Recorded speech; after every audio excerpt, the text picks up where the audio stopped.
There's a lot of misinformation out there about Social Security. People receive information from a variety of different sources and often don't know which information applies to their specific scenario. That's why it's critical to use a Social Security optimizer to help you maximize your retirement benefits. It should take into account all applicable Social Security laws, you and your spouse or ex-spouse's birthdays, and life expectancies. To optimize your custom filing strategy, consider 3 key variables. First, consider your primary insurance amount, also called your PIA. This is calculated from your top 35 years of working at a job that paid into Social Security.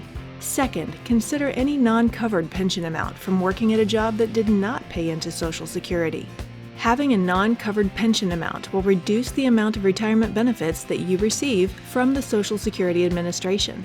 And third, consider delayed retirement credits, also called DRCs.